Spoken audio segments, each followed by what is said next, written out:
You're listening to Best Forevers, a podcast for kindred spirits. A podcast that encourages you to love more on your friends and to further consider the issues that plague friendships. I'm Alysa Lucas, and I am celebrating my 1-year anniversary of podcasting Best Forevers. 1 whole year ago, 365 days, on September 30th, I launched Best Forevers. And as part of this anniversary celebration, the month of September, I really wanted to showcase the things that I think that the podcast truly stands for. First, on September 7th, I had Lance Bennett talk about his research with emotional contagion.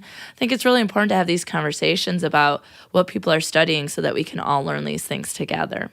Second, on September 14th, I had Claire watch Anne of Green Gables, the 1985 TV series that is just cherished in my life. And we talked about kindred spirits and friendships and just the backbone of who I am and the foundation of this podcast being out of this movie. So we were able to talk about all those things.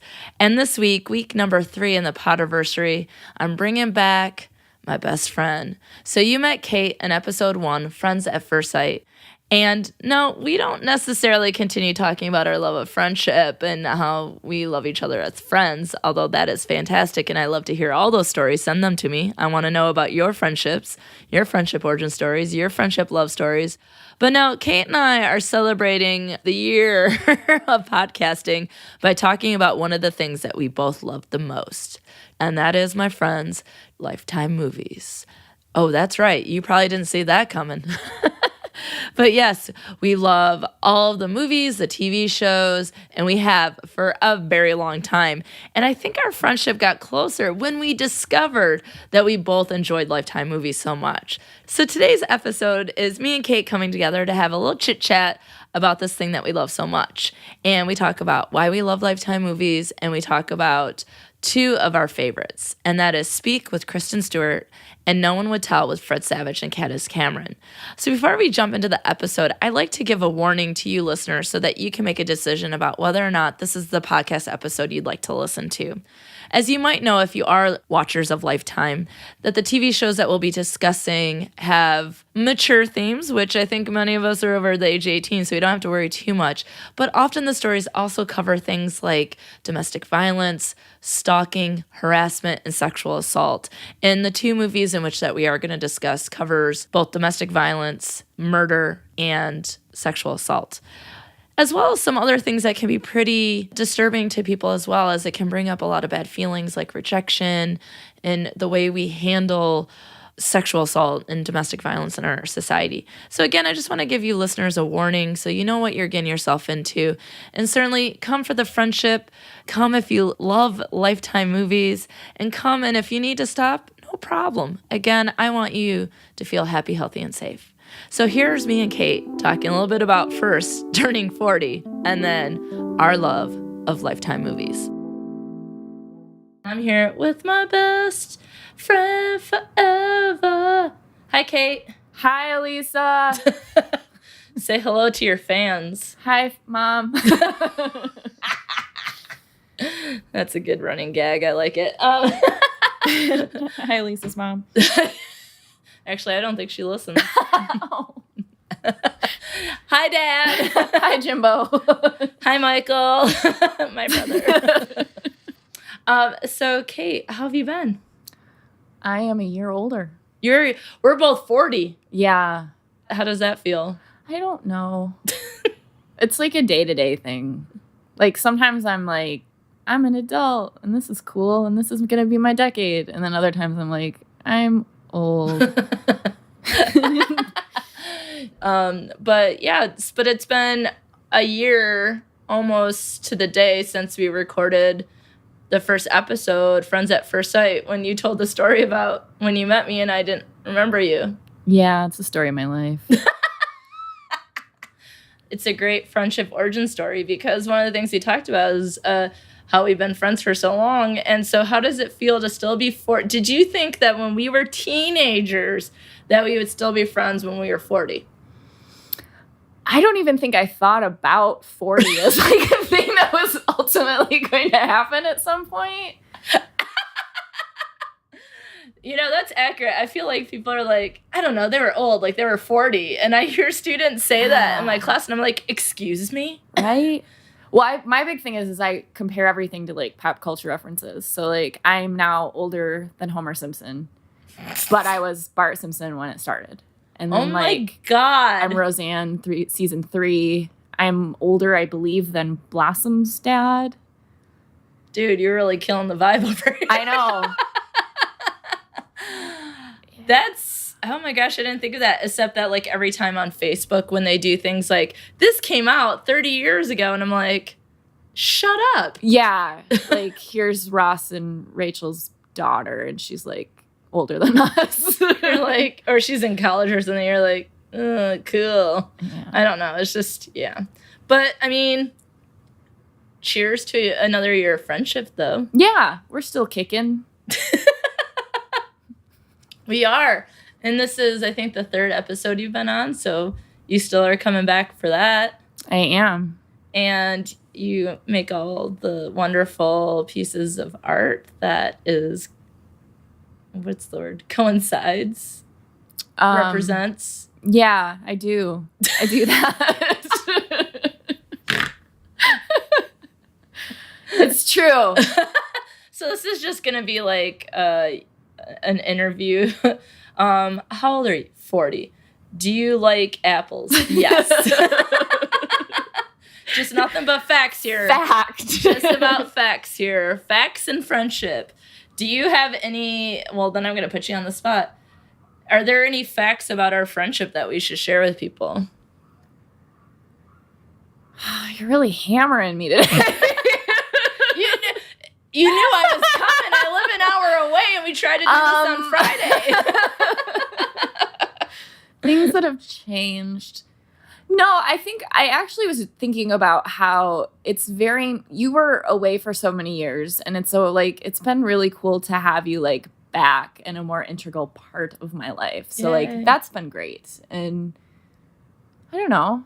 I mean, I don't think anything's really changed this year. Other than, it is like, I feel like we get to see each other more and do more things. We hang out more, which is cool. And I think that's even more so than like my first year back here to Michigan. Yeah, because I do think too, like sometimes there's sort of like an integration thing that happens when people are away and then they like come back or they start hanging out with a new group of friends or whatever. Like there's sort of I don't know. There's a transition that people go through. So basically, when I came back, you had to get rid of all the people that you made friends with when I was gone, and then so that we can be friends again. I had to kill them and wrong podcast. Get rid of their bodies, and then. Well, no, it's like, but that's a good point. I lived in Pennsylvania and New York for 10 years, and although our friendship didn't go away, it was slightly different. And now that I'm back, I feel like back in Michigan that we are able to see each other, and that I tried on Friday to come and podcast with you, and then I forgot the most important thing, my Zoom, which you record on, so we couldn't do it. So here I am back here on Monday, and it's like it's just an hour away, and I can listen to podcasts in the car, so it's like a twofer. It's true. I mean, we've had a lot of, like, we started out as coworkers, and then we hung out, and then, like, we were roommates on and off through time, and, like, you were away, so we did the long-distance thing, and now you're back-ish. Back-ish. So what if I said I was moving? I mean, it would suck, but... She doesn't care!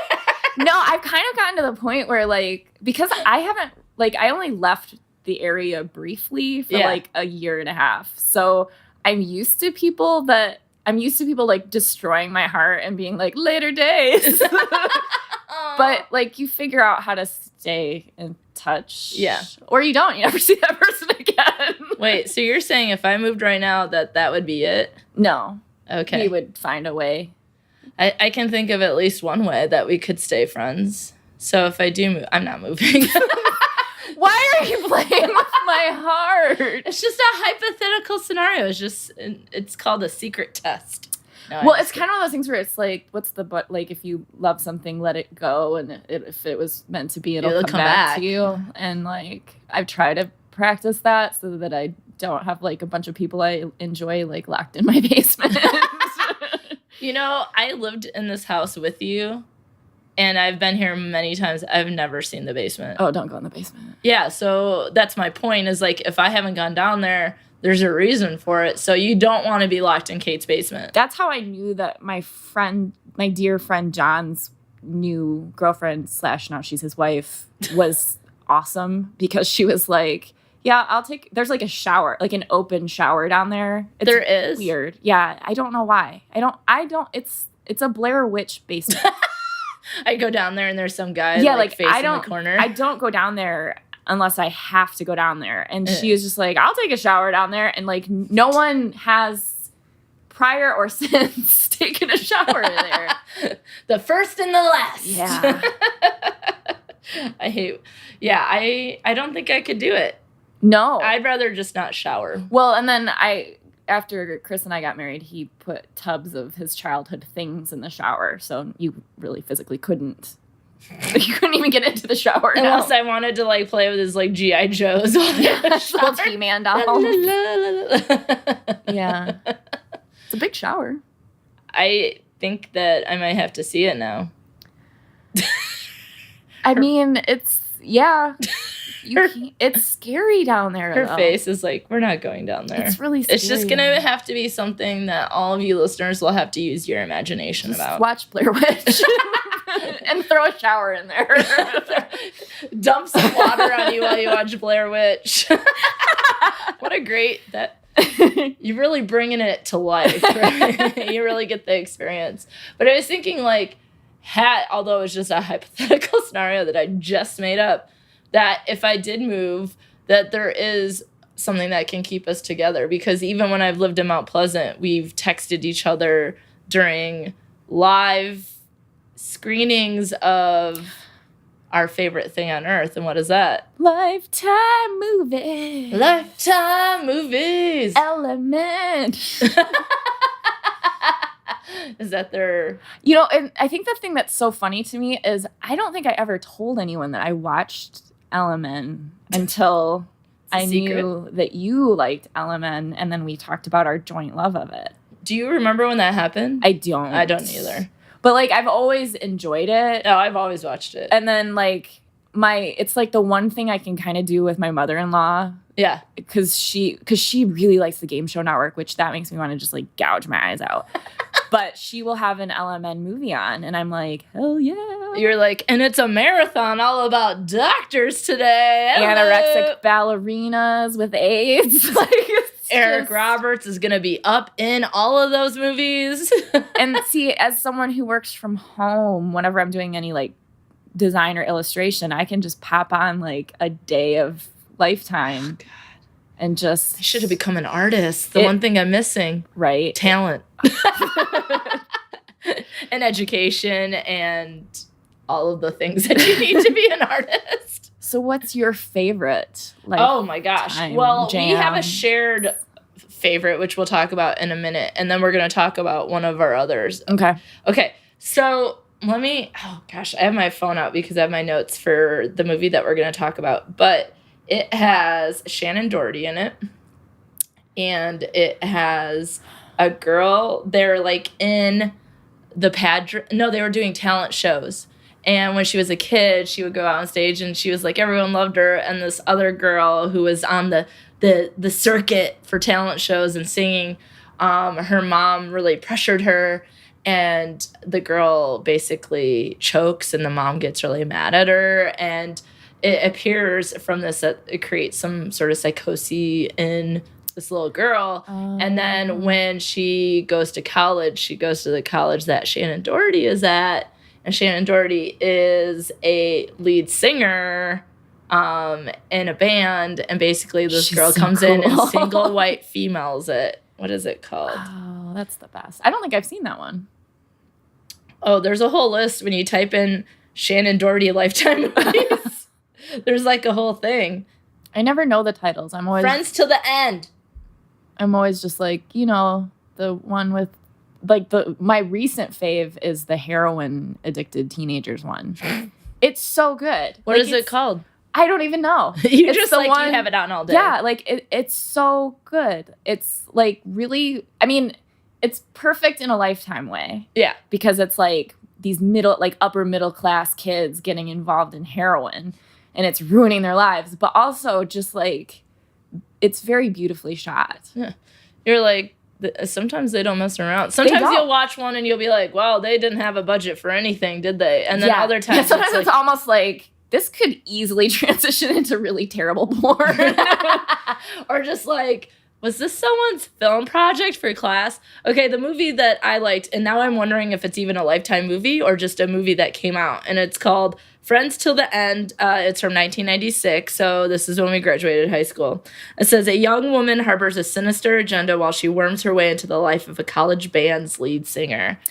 And so it's like the classic story of someone who's trying to take over someone's life, like they sort of sabotage, and instead of like her friends and family and classmates and teachers seeing that this person who they don't know is actually creating all these circumstances that make Shannon Doherty's character look bad and sabotaging her, they believe this person, and then it turns into this devastation to Shannon Doherty's life. Like, she's no longer, this girl is getting in on the band and taking over being a lead singer, and she's kissing her boyfriend, or she's doing all these things, and then it's like, and then she also have to think about like not getting murdered by this particular person. But so actually now I'm wondering if it is a Lifetime movie, and if it's not, it's very Lifetime movie-esque. So I'm gonna have to do some research, but that's one of my favorite movies. Now, how would you describe Lifetime movies to someone else who has never seen them? I would say that they're like soap operas a little bit, just not serial. Yeah. And it's like just the most extreme possible scenario that could ever happen in any type of storytelling, to the point of just complete unbelievable, almost ridiculous, sometimes ridiculous. Believable. But sometimes believable. I don't know. It's like its own art form. It really is its own thing. Yeah. But there's like, to me, there's like, I agree with everything you say. It's like how sometimes it just gets so like outrageous. You're like, how is this happening?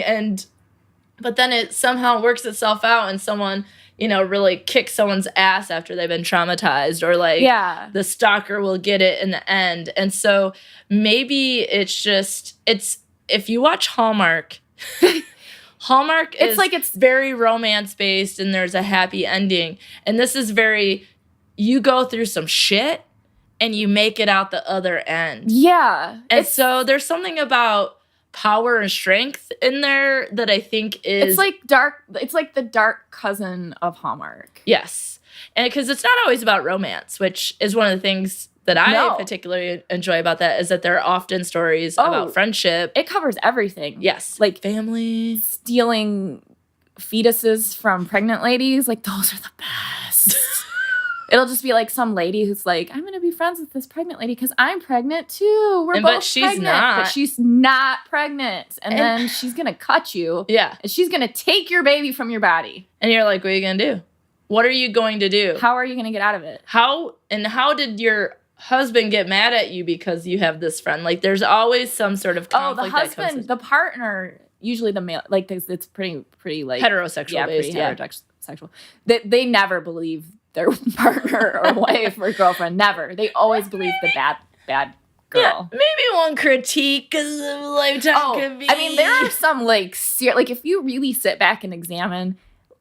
I always think like the things that Lifetime has taught me, and it's like if you get a hot handyman and you're an unhappy married lady and you have an affair with that hot handyman, the hot handyman will try to kill you, and you'll eventually regret having the affair and wish you would have just patched things up with your husband. Like, there's a lot of like almost biblical like you will suffer for your choices. Yeah, like it's almost like, what kind of decision making are you actually considering? What choices are you making in your life? And it's almost like, Hallmark you can enjoy for maybe different reasons. My mom loves Hallmark. I've been on the Hallmarkies podcast.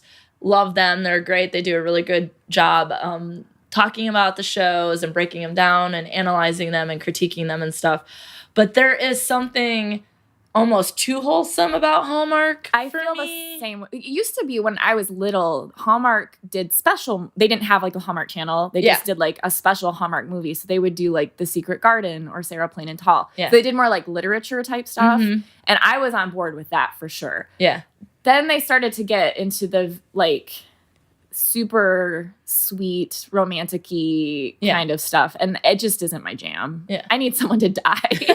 I need someone to be addicted to heroin. And hopefully it's the person who's the stalker. And then, oops, they got murdered by the person that they were stalking because they're an asshole. I need teenagers to introduce their new best friend to choking. Like, what is that? Well, and they really, and some of those stories, like, you know, there's some things I can't get on board with, like Lifetime's, like the Saved by the Bell. Oh, like I love those. No, actually, my husband will watch those with me. We watched the Jodi Arias one. Yeah. And we watched the Drew Peterson one with starring Rob Lowe. Yeah. So, like, he'll watch them. Or, also, did you see the one with Will Ferrell and... Oh, that one is fantastic. Kristen Wiig. They played it so straight. It was so delicious. Yeah, that one is great. Oh, I love that one. We'll have to like all the movies we talk about, even though we're horrible apparently with the names of them because we just watched so many of them. Well, they're like songs. Yeah. Like, you're always like, I know the lyrics. It's like a Maroon 5 song. Yeah, I don't know. Yeah. Did you see Flowers in the Attic with Heather Graham? So good. Oh my God. So there's some like, I don't like the autobiographical ones of like TV shows and musicians because I'm like, you know, maybe like Whitney deserved better than that particular story, you know? So you don't want to come to my Bobby Brown party?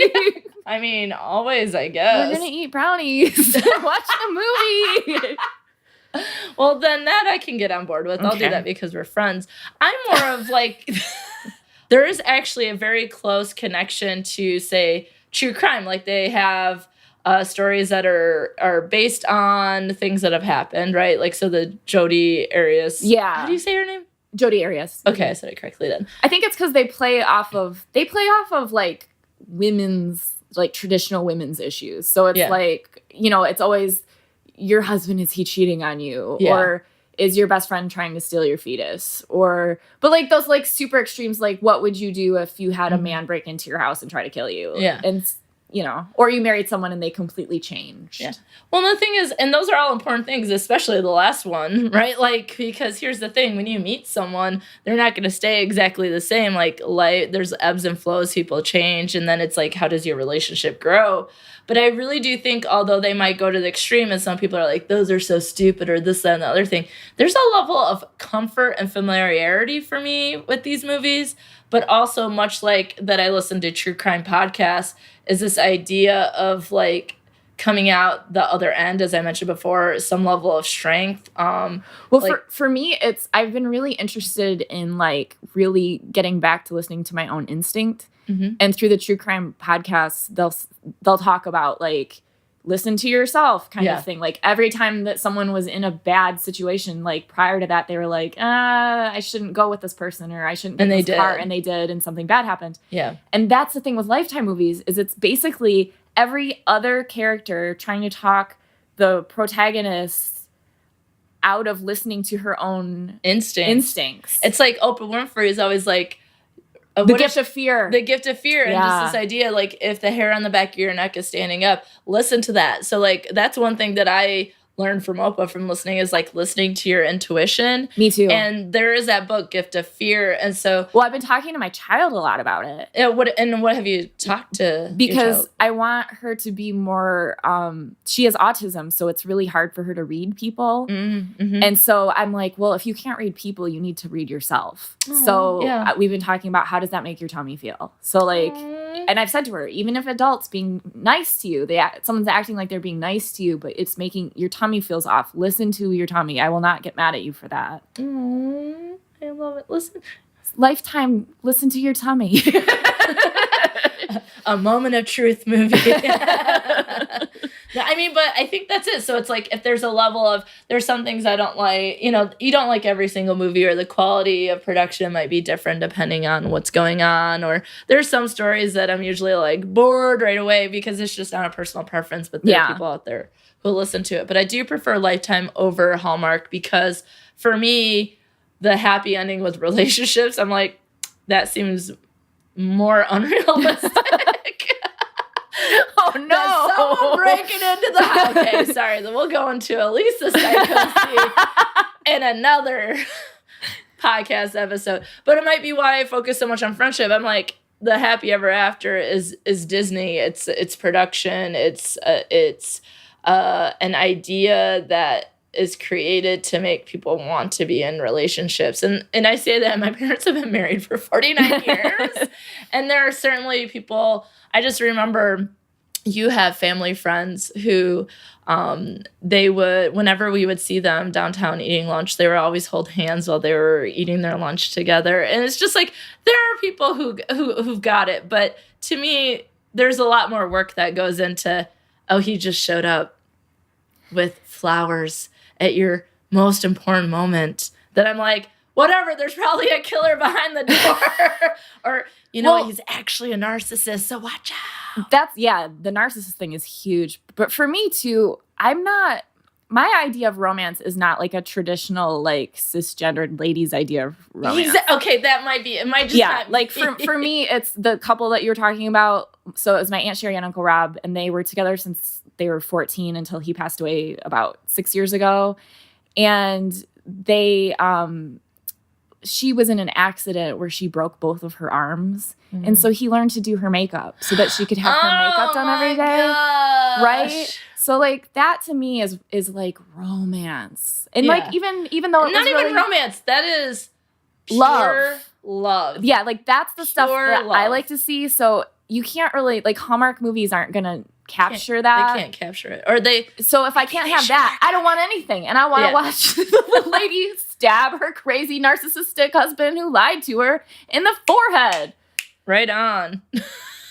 But I think that's an excellent point. Like, there is something like in the media that is created, and there's certain ideas. And I actually, when I'm teaching my gender communication class, I actually had a student say, Disney has ruined my life. Where is my Prince Charming? They've been telling me my entire life that this person is going to come to me, and then they haven't. And I was like, well, that's an excellent point. Like, it's like you go see these things, and the media can really impact us. Yeah, for sure. And if you're really into Disney, for example, or if you watch a lot of Lifetime movies, you're probably checking the locks a little bit. Or if you watch Hallmark a lot, you might be looking for romance. Well, and see, for me, I was raised in a house where my dad was a bit of a sociopath.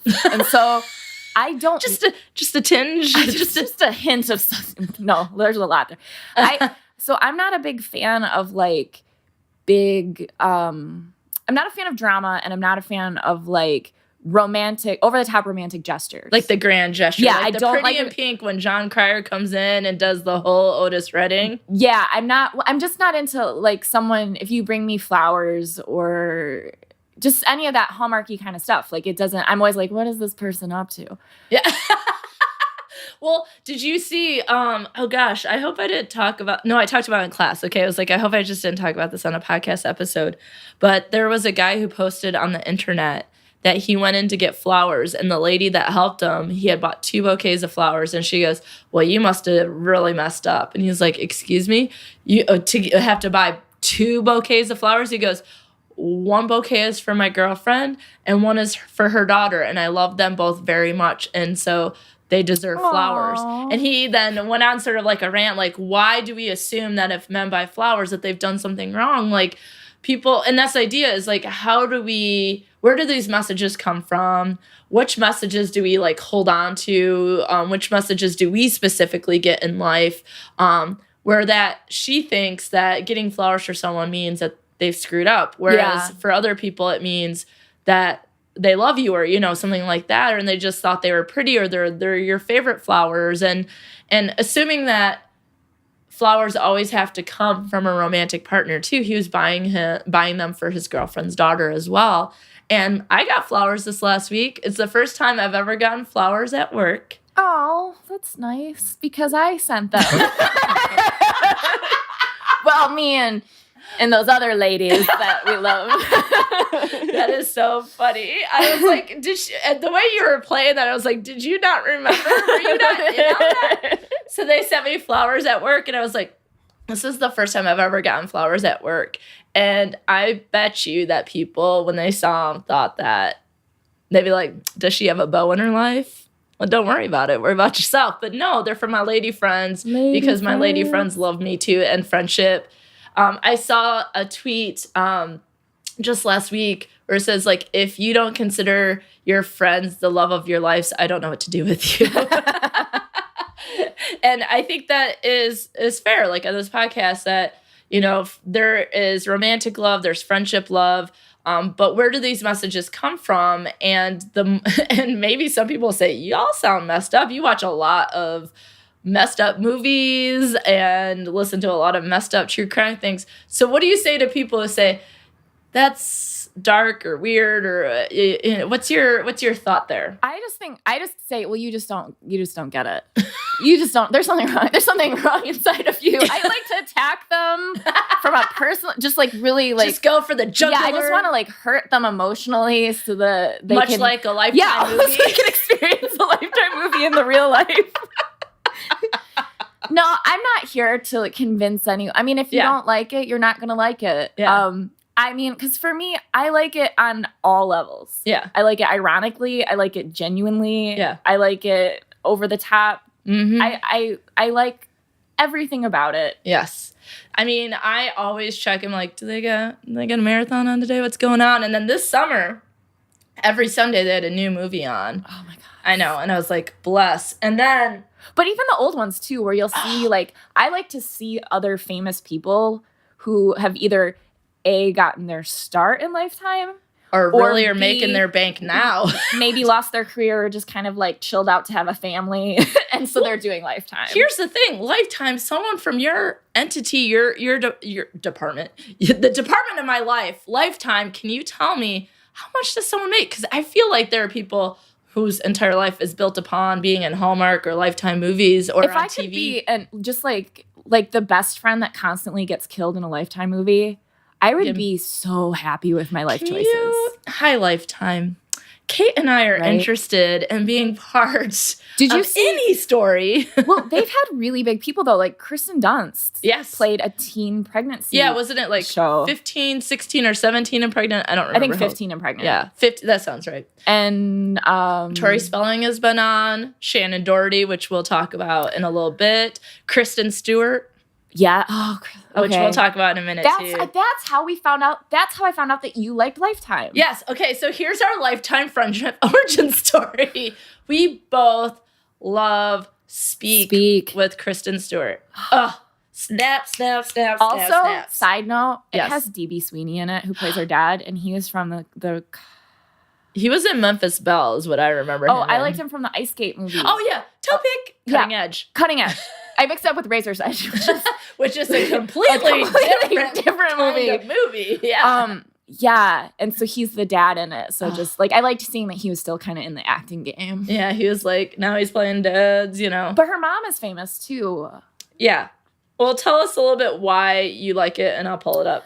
What do you love about Speak? I could relate super hard to that one just because she is in high school and she is an outcast.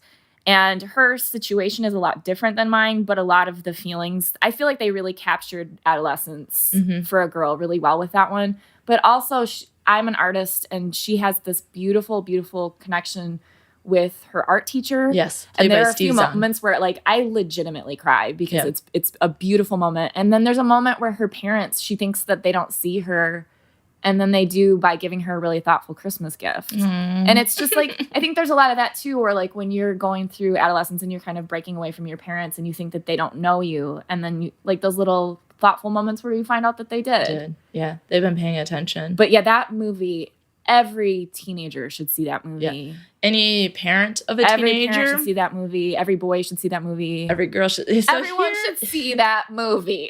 Here's so goddamn good. Here's what Internet Movie Database says. It says freshman high school student Belinda, played by Kristen Stewart, has refused to speak ever since she called the cops on a popular summer party.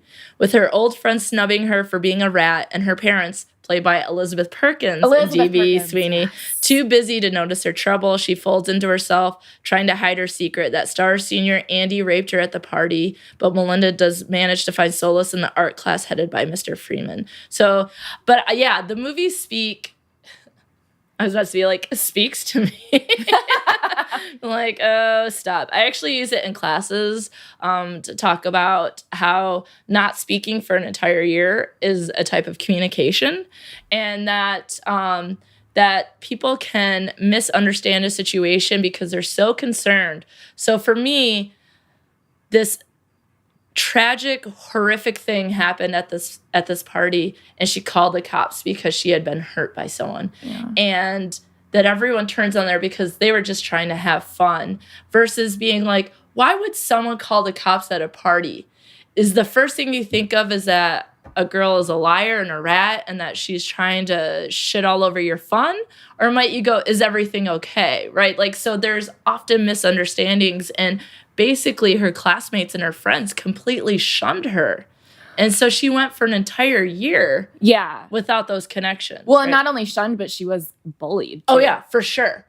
And I think I related to it because I was severely bullied from 4th grade all the way through graduation year. And it was just different each year.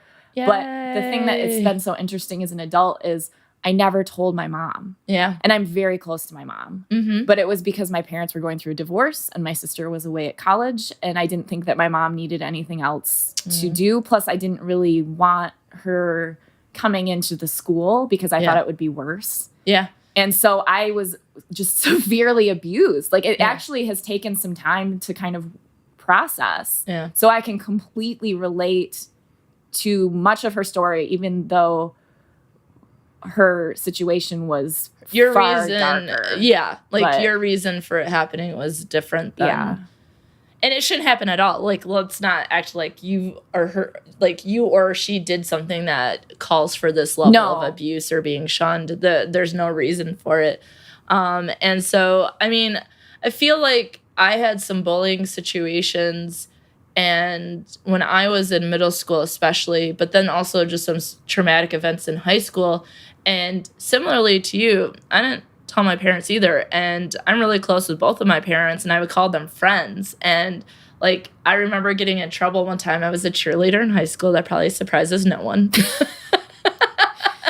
And we were at a football game, and my parents came, and at halftime, I think I went up and was like, hey, Dad, can I get some money so I can get myself a hot dog? You know, when you're like 16 and you're like, I don't have money. Can you give me some? And he was like, so when were you going to tell us that this thing happened? And I was like, right now. And it's almost like, I don't feel like my parents set up a situation. And I bet you would agree that, that your mom didn't set up a situation where we felt like we couldn't talk to them. It felt like we put it on ourselves, saying that they didn't need to know it for whatever reason. Like, she was going through too much, or... I was trying to protect her and me. But I think there's just a large part where you go into survival mode. Yeah. And kind of like anyone who's being abused. Yeah. You don't want to talk about it. You don't want to, because you want to bear it and hope that it changes, or hope that someone saves you. Mm-hmm. And it's actually really interesting because my sister was a middle school teacher for years. Mm-hmm. And I told her, I said, I really hated this geometry class because that was the class where I was physically assaulted every day, where this football player... his chair was up against the back of my chair. And so I would stand up at the end of the hour, and I was really tiny. I was like 75 pounds, just a tiny, silent, wearing all black child. Mm-hmm. And he would slam his chair into the back of my chair and knock me on the floor, and they'd all laugh at me. And this happened every day. That is so messed up. And so it made me hate like geometry, and it made me hate going there. And I said, and my sister said, well, I don't understand why your teacher didn't do anything. I said, well, he didn't see. And she said, Kate, he saw. How would he not see? It happened every day. Yeah. And people laughing. Yeah. And a child on the floor. Yeah. He just didn't want to bother with it. He just didn't give a shit. And now my husband is actually a geometry teacher. Whoa, but how the world really comes around. But we've had those discussions, and he actually has intervened already with bullying because I think he's a lot more sensitive to it because of what I went through. Yeah. And it was so bad that as an adult, I was at a wedding, and the guy was at the wedding who bullied me. And he came up and had to, like, take me aside and apologize. And you're like, here's the thing, bro. I don't want to talk to you at all. It was brutal. Did you have feelings in your tummy? I had bad feelings. Well, I saw him and I had bad feelings in my tummy. So I, ran away. Yeah. And then he, came over. And my first instinct was, what's he going to do to me? Yeah. Yeah. Because that's all he ever did. Yeah. And the thing is, it's like, well, people say, oh, that's just, everyone goes through it. Everyone has experience. Yeah. I hate when people say, it's just hazing or it's just this. No, just because it happened to you or someone else doesn't mean it needs to happen to someone else. Or it's immaturity or they don't understand or this, that, or the other thing. Well, then maybe we should do something to help people understand. And maybe teachers could do more. And I'm not saying that there aren't teachers who don't do a whole hell of a lot, right? Like, to me, it's a wider problem than school. It's in homes. It's in how friends talk about things. It reminds me of the movie 8th Grade, where it's just like, how kids just, when they're together, trying to be cool and they don't want to seem uncool. So it's like a bystander effect type of thing. Like, how many people laughed at you on the ground because they didn't want to be harassed by him? Well, sure. And he's this giant football player seated at a table with 3 other giant football players. Yeah. So there is a ripe environment to feel completely accepted in doing something completely shitty. Yeah. Right? Yeah. It was really bad. But I think that movie sort of captures not only sort of the trauma that she experienced, but then the aftermath of the trauma. Definitely. Which, it was really captured, I think, authentically. And I really liked what you said about both the parents and the teacher and, that she's waiting essentially for someone to save her. And the part that really upsets me and speaks to me in the sense of this shouldn't happen is that her friends didn't believe her. Yeah. And because it was her best friend's boyfriend. Yeah. And so protecting the boyfriend, and it's almost like she knew, but she was denying it and didn't want that to be the case. And so what are the messages that we receive, whether it be on Hallmark? We might even be getting these messages from Lifetime, Hallmark, any of the movies or just in life, that we need to protect our romantic partners over someone who's being harmed. Because what is that? I think in Speak, in the movie Speak, I think there's also a big piece of you don't want your good time ruined. Yeah. And here she was dating this popular boy and had not been popular prior. So there's some benefits that come. And so then if her friend who's already hated by everyone, if she ignores her friend and doesn't believe her friend, nothing changes for her. But if she believes her friend, suddenly her boyfriend's a rapist. Yeah. And what does that do to everything in her world now? And to that complete community. That's what people, well, he's such a nice, he's so handsome. He's so there's no way to ever do that. And so I think that really, every time I say speaks to, I feel like I'm making a stupid pun joke, and I'm not. I'm sorry. But I think it really sort of reflects society and sort of the aftermath of these events and people not wanting to get involved. You don't want to leave what's comfortable or disrupt your own pretty situation necessarily. Because it's hard. It's hard to honestly look at what's happening, which allows it to continue to happen. Sure. That's why there are... How many weeks did Brock Turner spend in prison for? He got 6 months and was there less than that. Even sentences for people who are doing this in real life are shorter. Just think about the communities and how they respond to these sorts of things happening. And so I think that the movie Speak captures a lot of things and reflects a lot of things, and it's based on the book Speak, which I'm reading for the first time. I haven't read the book. I haven't read it either, and then you got me the graphic novel that I love. It's so good. I'm gonna have to get some pictures of it before we go.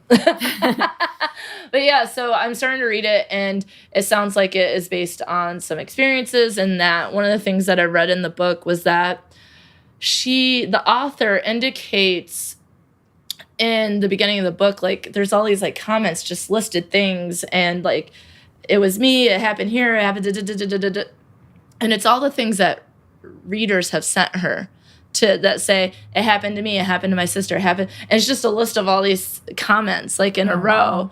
And then she's like, none of this is from me, this is the answer that I've gotten from other people. And so that overall, the story, the book, and I'm assuming the movie for a lot of people really sort of hits a chord for them because they've had similar experiences. And so how do we do better, right? How do we do better not to assume that someone is being a quote unquote rat? What do we do when our child stops speaking, right? Yeah. Like, what do we do as a teacher, you know? And he was the one that really seemed to be able to speak to her specifically. He had that connection with her. He had that connection, and he really challenged her because their project for the school year was to create art, and they could only create from one word that he gave, and hers was a tree. Yeah.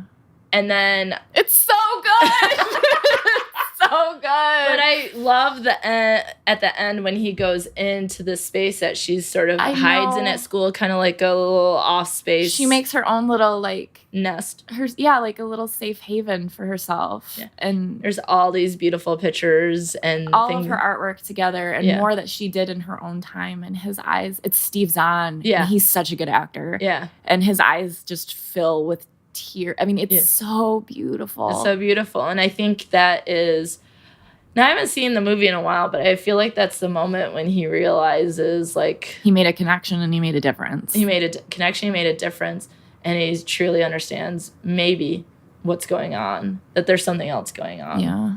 Oh my God. So good. It's so good. So although at the beginning we might be talking about like, and then the stalker comes in, they do truly have movies that, like, I'm just like, this is so right on, this is so good. Then they have ones that, like, you enjoy them all, like the Saved by the Bell, the Jodi Arias, you know.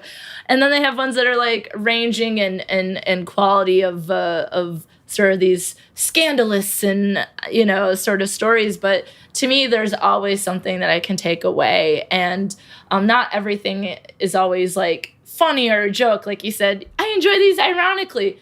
I bet that was not the case for Speak. Like, Speak was just, like, that was one of the things that just, like, stood out to you as a classic, if you will. And one of the other movies, that we were talking about, because taking famous people that were known for something else and then put them into a movie, I was shocked by this movie when I saw it. And I believe it came out in 1996, which, again, is the year of our friendship. So. Oh, weird. Yeah. So the movie is No One Would Tell, and it says the description from International Movie Database is, a teenager thinks all her dreams have come true when the school hunk begins dating her. But it's not long before the darker side of his personality rears its ugly head. And what's interesting about this is Kate and I have been talking about doing an episode about Lifetime and our friendship, love for it, that we watch these things together, we talk about them, we text each other during them, you know, that sort of thing. Or, hey, Kate, did you know this is coming out this day? Or, you know, those kinds of things. That this one, we were just talking about it, wanting to do this one, and we've been talking about it for at least the summer, I would say. Yeah, a while. Yeah. And so when I go to send her the information for the movie so that she can locate it, I come across the fact that No One Would Tell, the remake with Shannon Doherty, is now out. So we are actually going to watch it together. Perfection. And then we're going to record a Patreon episode. So if you want more, you got to become a friend with benefits. But this particular movie stars Fred Savage. Oh, and I have to say, when I rewatched it, I was like, he was so cute. He was so cute. Okay. So Wonder Years. Yes.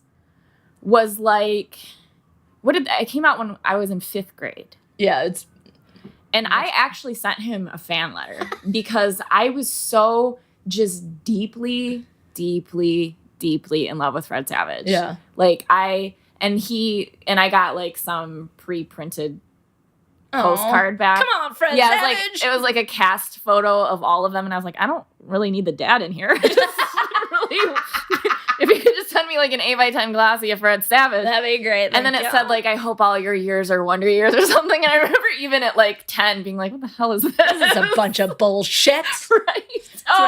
It's when Ralphie in A Christmas Story finds out that crummy commercial. He finds out his Annie decoder pin is nothing but for a commercial for Ovaltine. Yeah. A crummy commercial? Son of a bitch. But when I saw the Fred Savage movie in 96, it was hard to watch because I had such a deep love for him, and he is very convincing as this abusive, just shitty person. Yeah. And it also stars Candace Cameron. Well, now Burr. And she was a wholesome DJ from Full House, right? Like, not like a wicca wicca DJ, like that was her name. Just the way it sounded made it sound like I was like, she was a wholesome DJ touring Scandinavia.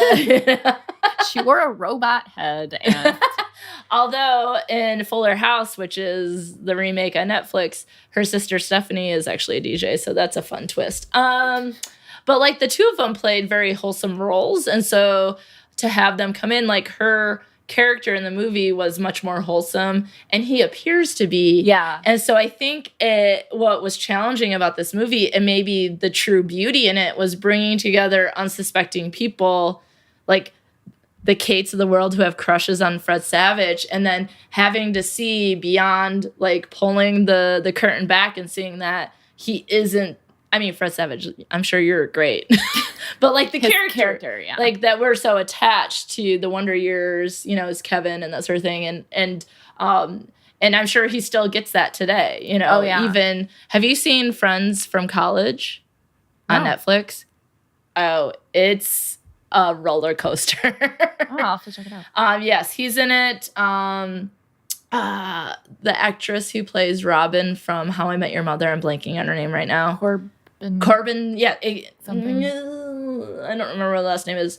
And then I always do Keegan-Michael Key. Oh, I love him. Yeah, he's great. And some others. And there's other people in there. There's other people in there. We're just not going to list out everyone's name. We don't have time for that. Your publicist. Yes. Have your publicist call me, and then maybe I can do something about her. I don't know. But that show is about like them being friends and sort of like what it's like now to be adults. And it's messed up in a lot of ways. And I think I might do like an episode about it because it's about friendship. I don't know if they're actually friends. I think that's the thing. But he plays a much different role there as well. But I think that for this 1996 Lifetime movie, that it's just like, yeah, he looks like he would be the school hunk. And he seems like he's so nice because you're thinking of his Wonder Years role and that sort of thing. And then you start to see so many red flags. Yeah, and I think that they do an amazing job too of capturing just like the helplessness of her mom. Because what she observes in her mom. So Candace Cameron's character is Stacy, and he is Bobby. So instead of calling them by their characters, I guess we can call Kristen Stewart. Her name is actually Melinda, but whatever, right? That Stacy's mom is a single mom, and she has boyfriends who are abusive. And Stacy, excuse me, is basically like, Mom, I can't believe that you would be. So she is just like not having it for her mom. And I think that's what is important about the movie, is that it showcases that we can see things in other people, and then we either don't see it in our own relationships, or that it can be so embarrassing or shameful that we don't want to share the fact that our boyfriend is hitting us or shoving us or controlling us and saying what we can wear, what we can't wear, or who we can spend our time with. And what I think the movie showcases, because it has a real big finish at the end in the courtroom with Sally Jesse Raphael as the judge. Did you not remember that? That's right. Amazing, right? So at the end, she basically says this is all on us, because what ends up happening, now this came out in 96, I don't feel like... Yeah, if you haven't seen it yet... You should, but I don't think I mean, we're not Entertainment Weekly putting Jon Snow on the cover of Entertainment Weekly when things happen, okay? That is not... or Glenn from Walking Dead. We're not ruining things. You've had 22 years to find out how it was going to end. Yes. We've had an entire friendship. But basically, the judge says is that this is okay. So I forgot what I was going to say. You were going to spoil that. I was going to spoil it. So it actually isn't a spoil because it happens in the first scene. So they like Quentin Tarantino'd it in a way. That's right, yeah. So Bobby kills his girlfriend Stacy, and at that time they're broken up. So his ex-girlfriend, which when we talk about stalking in my dark side classes, typically the number one stalker or the most dangerous time is when you're trying to leave, right? Yeah. For domestic violence and things like that. And so we see that we hear it happen, or it is alluded that it happens at the beginning, and then it's like 5 months earlier, and then we see their entire relationship, and she has a crush on him. And then when he likes her, she's like just like really into it, and her friends are very encouraging. And sometimes I feel like movies, maybe more on Hallmark than on Lifetime, leave out friends, like romantic comedies, like all of a sudden like Ludacris is here for 3 minutes and he's someone's best friend. And you're like, what? Yeah. Like Ludacris is worth more. Can I talk to his publicist? What's right? Backstory. Yeah. I want to know more about Luda. Like, come on. Right.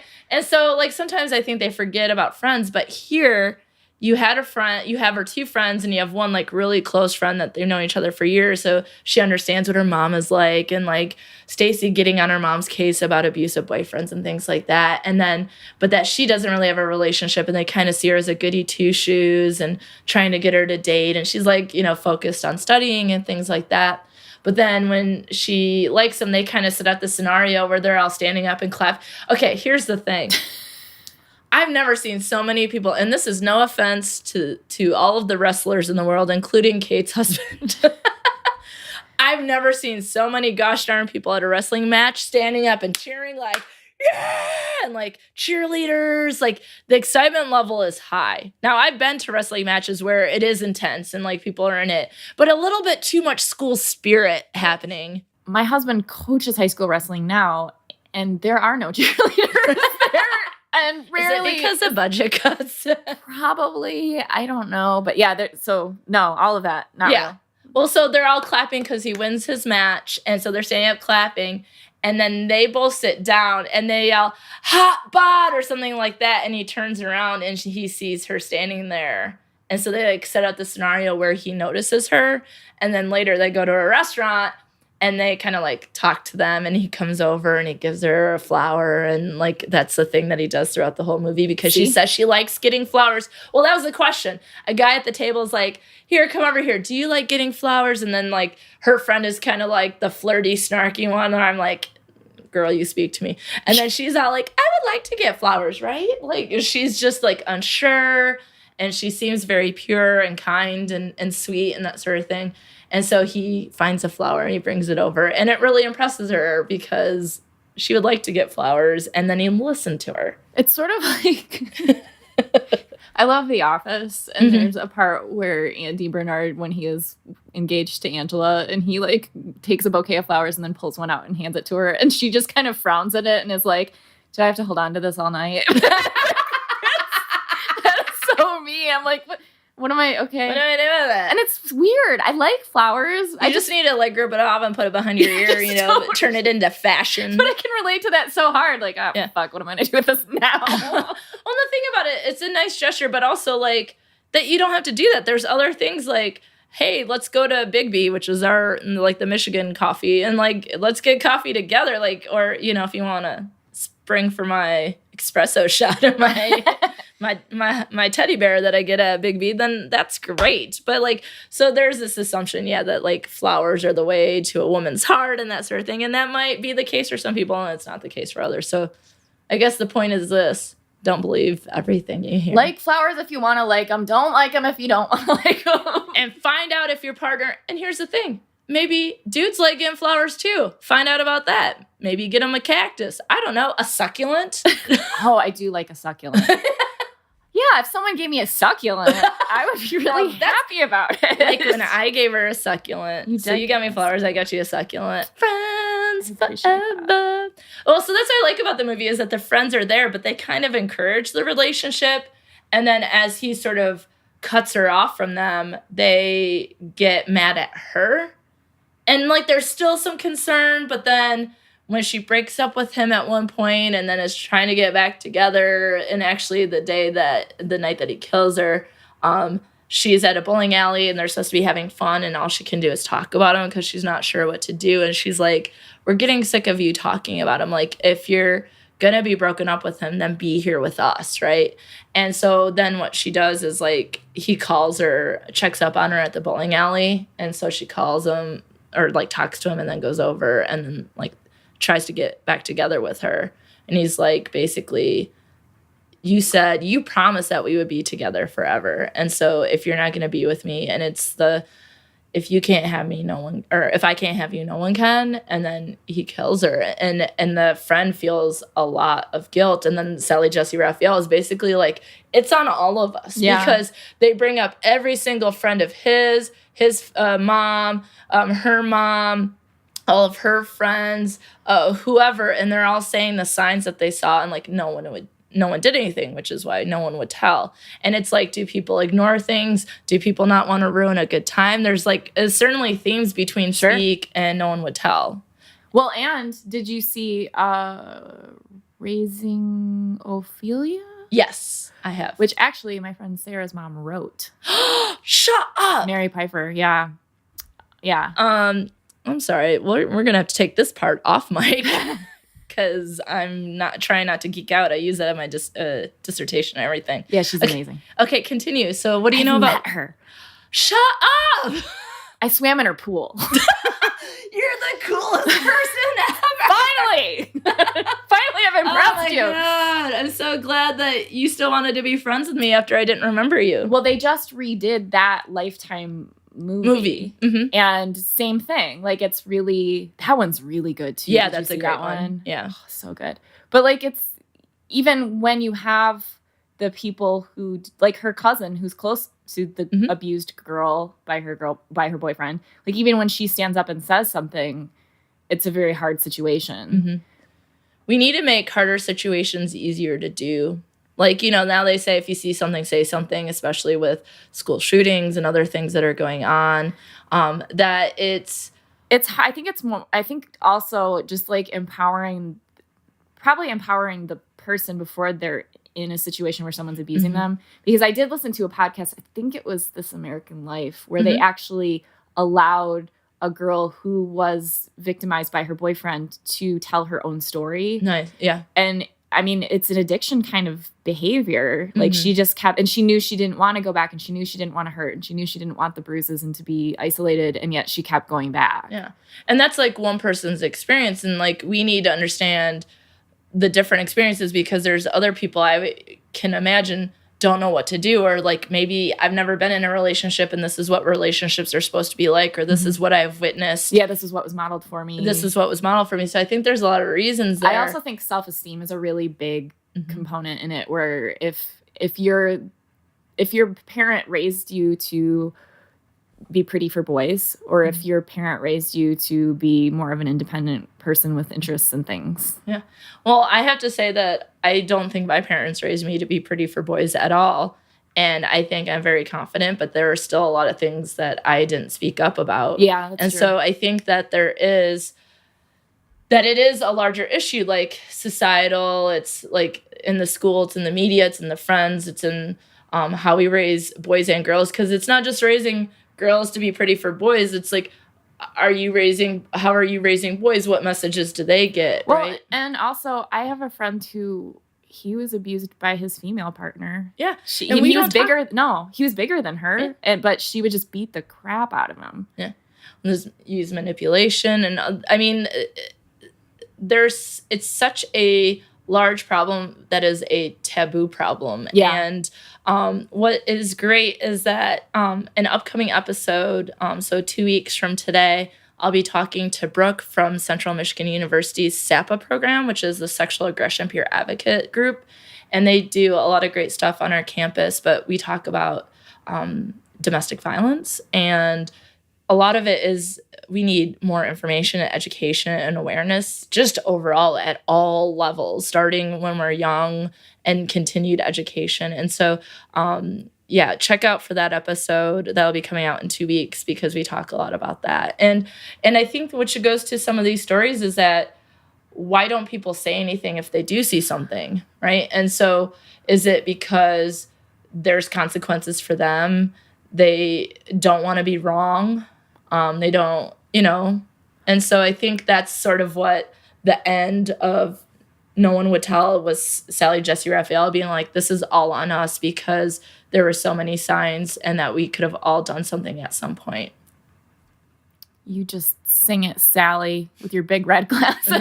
She just brought it home. Like, she really had like She's this really grand, she just was like tying it together, like, and letting people know. And I think it was having a Lifetime movie that people might be like, there are some that I watch and I'm like, this is crazy and this is hysterical. I've watched many. My friend Sarah has so many like DVDs of these that I'm like, oh my God, do you have this one? Yeah, I got that one. And I'm like, oh my God, this one's amazing, But this one stuck out to me because it's like two people you didn't, like, that's the thing. We always assume that it's going to happen to someone else and it's not going to be the cute guy and it's not going to be the nice girl. And it's like, it was a very serious and well-played movie in terms of getting at sort of the heart of a lot of the issues. For sure, yeah. Oh, Lifetime, we love you.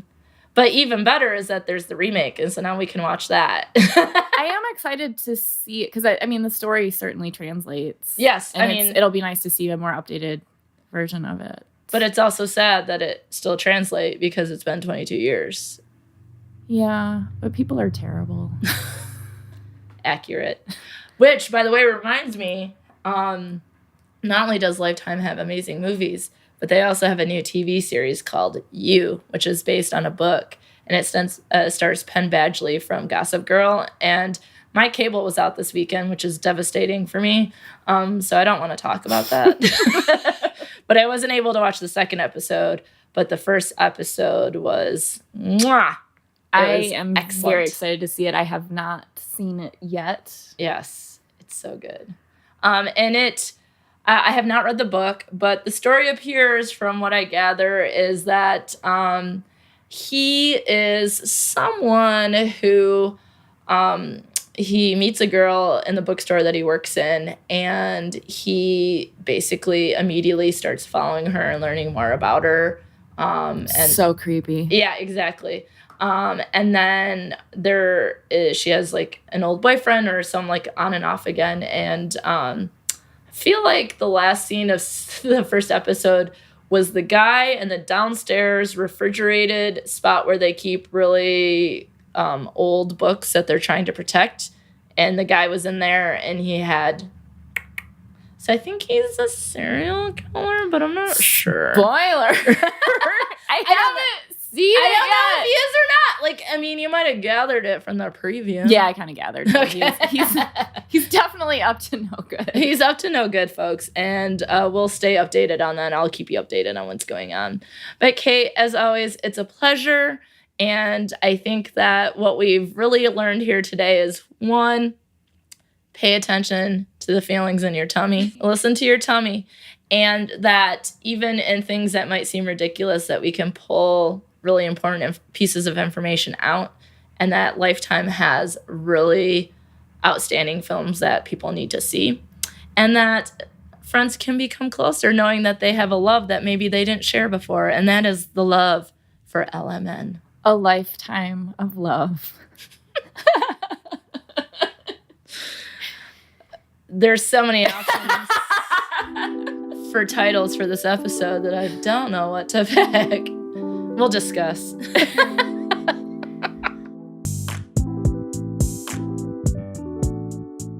So I think it's pretty clear that I love friendship. I don't think I would do a weekly podcast at that, if I didn't love friendship so much. And so there's so many things I want to talk about that we have talked about. And I think I've made it pretty clear that we, as people who need friendship, who would love our friends, we have to do a little work in which to maintain our friendships. And when we can find that one thing, maybe several things, but that one thing that makes us feel less alone, feel a little bit closer together, and whether I pretend to move away or not, I don't know why that was the example I thought of, that we can find ways in which to maintain our friendships through the things we love the most, right? And Kate and I love Lifetime. You don't have to be on board with it, right? You don't have to like Lifetime. You don't have to like the movies that we liked. But I think you can see that not only is it something that has been an enjoyable part of our friendship or something that we share together, but what I love is that this conversation turned into really analyzing these movies and what they really meant to us. And so there are a lot of ways, not only can you enjoy friendship, but one of the things is, how many times do you get to just talk about things and debate things in life and have conversations about why that's messed up and why Sally Jesse Raphael knew what was up with domestic violence and dating relationships, right? That she let us all know that it was all up to us, that it was all of our faults that this thing had happened to Stacy in the movie No One Would Tell.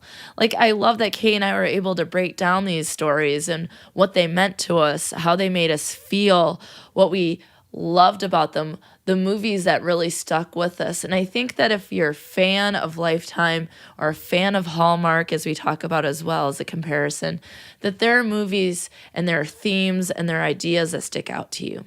For example, for me, a lot of these movies really stick with me because it's about this, like, making it through, right? It's experiencing whatever shit life throws at you and somehow you can make it through. And yeah, they might be crazy stories that might never happen and don't seem so believable, yet seem quite believable, right? And some things that are very realistic. And I think that's what Kate pointed out, was like how much she connected with Kristen Stewart's character, Melinda, and Speak, because of the experiences of being abused in school and being able to make a connection with an art teacher. Kate is a wonderful artist and illustrator, and she's designed so many things for Best Forevers. Anything that I've used that has been a design for Best Forevers, the logo, the Ferguson logo, the Marie Antoinette, and the most recent of my saying everybody deserves to be happy, healthy, and safe. That is all Kate, and she is wonderful. So I can see how a movie like that and that experience would really actually speak to her. And so, friends, this is what I'd like to hear from you. What is the thing that you and your friend shares? Was there something that you discovered that brought you closer and that you still share today in your friendship? And what are the things that you debate and talk about based on those things, right? So me and Kate love the movies, but then we can get into and say, well, what does this say about how you raise boys? What does this say about how we raise girls? How does it, we just have so many questions, and having an honest conversation about all these things. And I really appreciate how Kate talks about with her child, talking about, well, how does your tummy feel? Like, those are things that stick out to us. What sticks out to you? So if you're a Lifetime movie watcher like Kate and I can guarantee you that not only do I want to know, but Kate will want to know, what is your favorite Lifetime movie?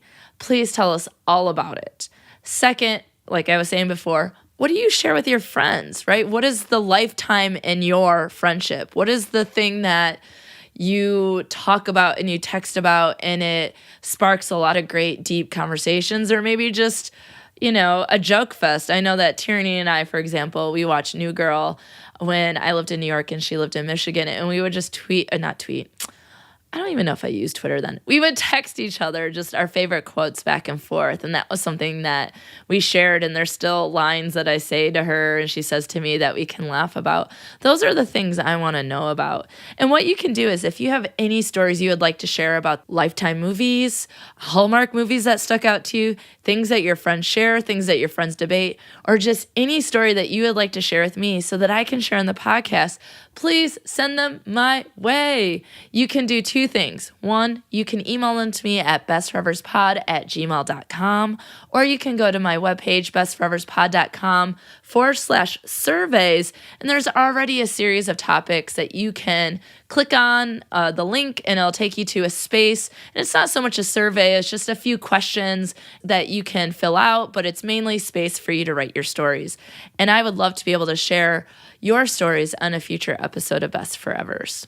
But y'all, again, it's nearly my 1-year anniversary. Next week, September 30th, is the day. I'm so excited. I feel so accomplished. I know that sounds cheesy, but I'm a perfectionist, and it just is amazing to me that at this point, I have 46 episodes out and and none of them are perfect, and I'm okay with it. This has been great for me, I guess, in terms of my perfectionism, but also just the joy that it brings to be able to talk about friendship and to tweet about it and to post pictures on Instagram and to have discussions in the Facebook group Best Forevers Pod. It just has been such a delight, and so I'm really excited to celebrate. So first, next week's episode is really special for me. I had the great opportunity of interviewing my research hero, Dr. Bill Rollins, about everything that he's learned about friendship in all the years he's been studying it, and I'm pretty sure we can call each other kindred spirits. He is a wonderful person, and it is a great conversation, and I cannot wait for you to hear it.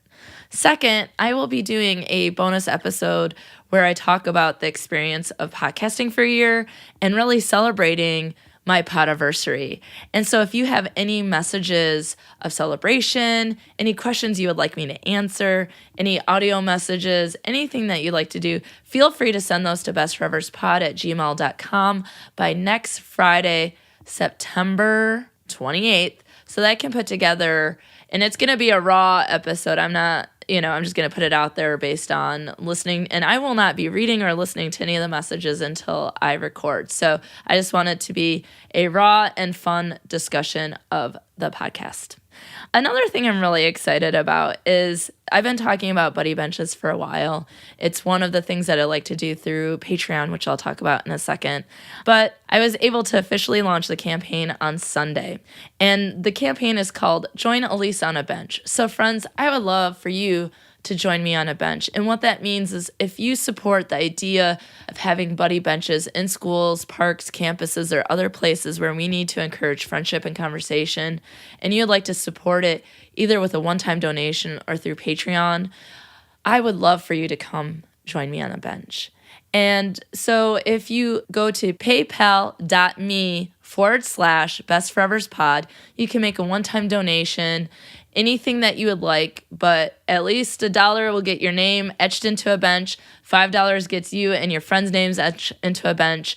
And I am so excited. I have my first bench, which was donated by my friend Sarah's mom, Peggy, and it's getting some tender love and care right now. And as the donations come in, I will start accruing a list of people's names who will be etched into that first bench. And then the idea is to keep this going. So it's like, once this first bench is donated, it's moving on to the next one and the next one and the next one, because here's the thing, it's hard to make friends. And it's especially hard to make friends for young people. And when they're not feeling like they're included, they feel different. And if there's a way to somehow bring them together in a space that is safe, then I'm all about it. You can go to my webpage, bestforeverspod.com, and click on the button, Join Me on a Bench. And you can read more about it, and you can find the PayPal link as well as the Patreon link. And I'm really excited and very thankful. When I went to go see the Dollop Podcast live in Cleveland, when I met Dave Anthony and Gareth Reynolds, the hosts, after the show, and I told them about what I was doing, that they graciously sat on a bench with me. And so I was very excited to be able to share that with all of you.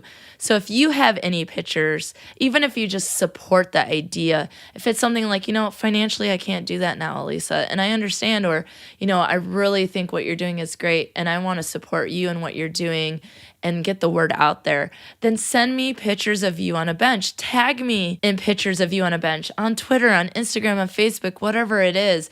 If you have pictures that you've already taken with friends or on a bench just because you found a cool bench when you were traveling somewhere, send that to me.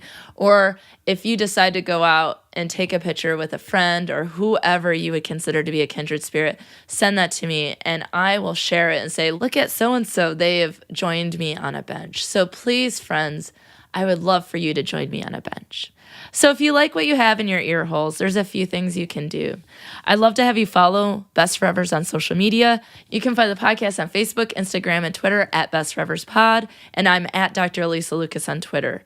Social media is a great way to interact. Let me know what you think of episodes, questions that you might have for me, or just to follow along with what's going on with the episode and who's been joining me on a bench, right?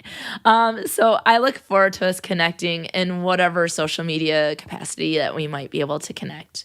If you care about friendship like I do and want to support Best Forevers, you might consider supporting the movement to love on our friends more on patreon.com/bestforeverspod. There's lots of cool perks and goals. You'll want to check it out. And one of those goals, of course, is the buddy benches. But there's other things that I'm hoping to do with the podcast, and there's lots of cool swag and other perks for you, like extra clips, videos, early access to episodes. For example, in this week's episode, Kate and I talk about the 1996 movie No One Would Tell.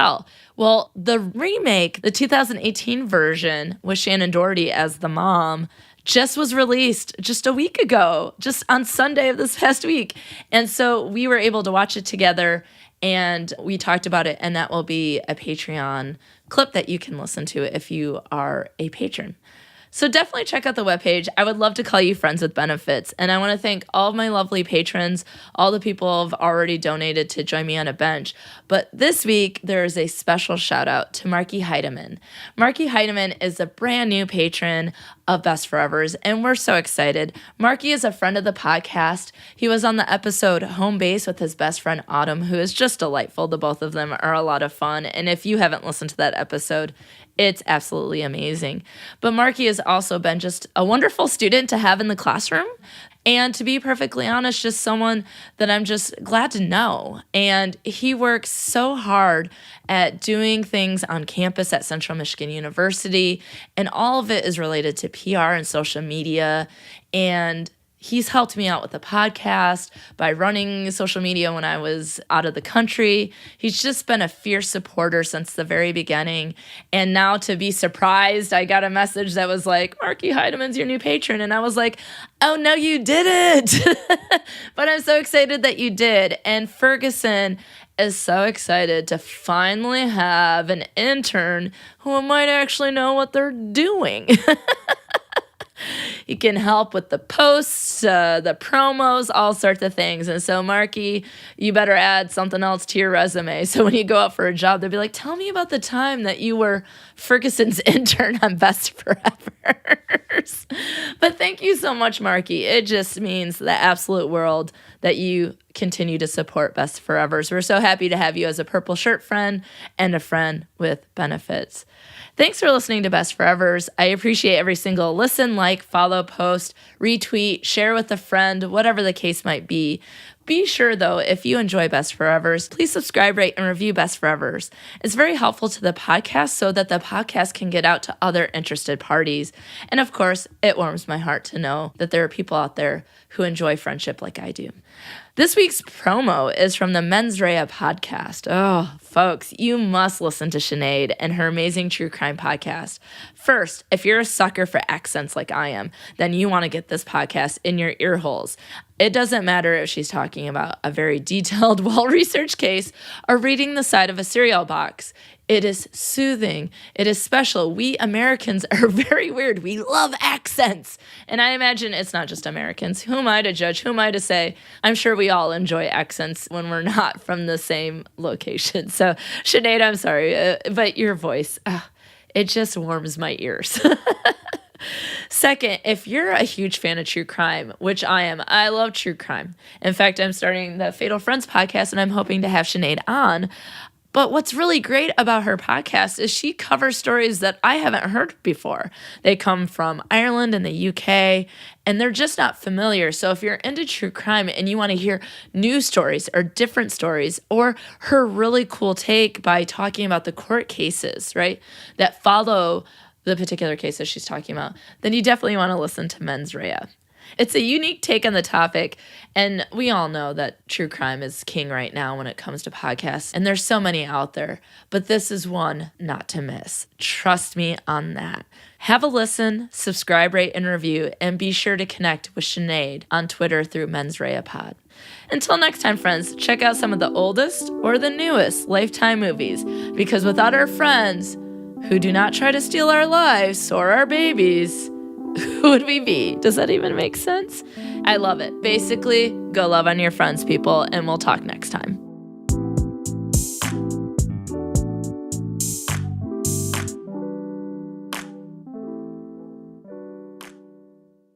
Hey guys, this is Sinead from the Mens Rea podcast. If you like true crime, and I know you do, Check us out to hear about the guilty minds of Ireland and the UK and the court cases that followed.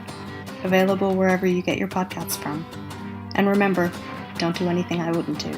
Thanks.